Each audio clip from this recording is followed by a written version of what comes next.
Hi, my name is Tyler Woodford. I'm a photographer based in Brooklyn, New York, and today we're going to be talking about the Lomography Atoll lens.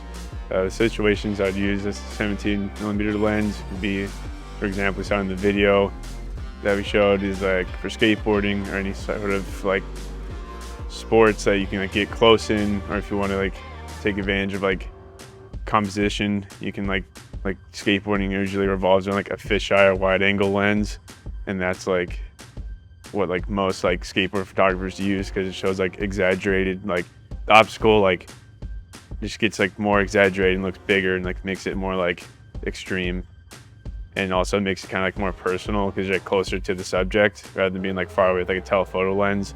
You can really see like what's going on like detail wise. Yeah, it definitely like shows off like old school like classic like photography. Even like with video work, it's always been like classic fisheye angle, like getting low and like showing the skater like the ledge or the rail or whatever it may be, just being like bigger. Yeah, it's just like a classic look that like in my opinion never gets old, and I don't think it would ever get old. Compared to other wide angle lenses, I typically use a 28 to 21 at the widest. So what makes this lens special is that it's obviously wider. 17mm is significantly wider, so it makes you like think different. Like you can get a lot closer, obviously, or you can take a step back and capture more in the frame that you normally couldn't with a 28. It's a pretty big step. And so what you find with other wide angle lenses is a lot of distortion.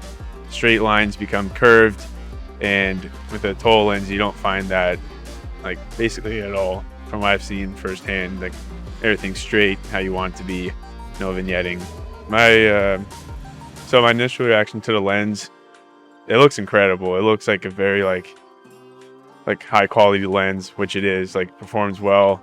Like you won't be disappointed using this lens. Other conditions I'd use the lens with could be in like low light situations, because the lens stops down to f2.8 rather than other wide angle lenses will, at the minimum you can get is like 3.4 or f4. So this is great for like those types of situations. If you need the extra stop of light, it's right there. So like using the lens for video, it's also small, and you can use the mount. You can mount into other cameras using adapters.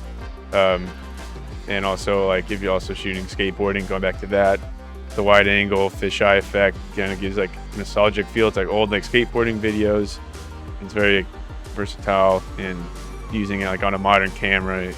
Specific use for the lens that I look forward to using it next would be on the street. I like to shoot it, or like I said earlier, like low light situations. I don't know, just like kind of like experiment with it and just like try new things. But I'd like to also have that thought, but with like my everyday shooting, like as of street photography, just like find a new perspective on it using different lens. So today I shot with Leica. So the Atoll lens was an M mount, so I used it on my Leica, and switching it from my Leica camera to a digital body that has an M mount adapter, it was just like an easy, quick transition. I personally like having like f-stop clicks, but this was like surprisingly like fun to use. I can easily like switch between f-stops, and I won't have to worry about the f-stop drifting because it doesn't have a definite click. So with that, I feel comfortable without even have to look at the lens after I set the f-stop. Same with the focus, is like extremely smooth too. Like yeah, it's all around felt really well. Really smooth lens, and it's sharp. Great.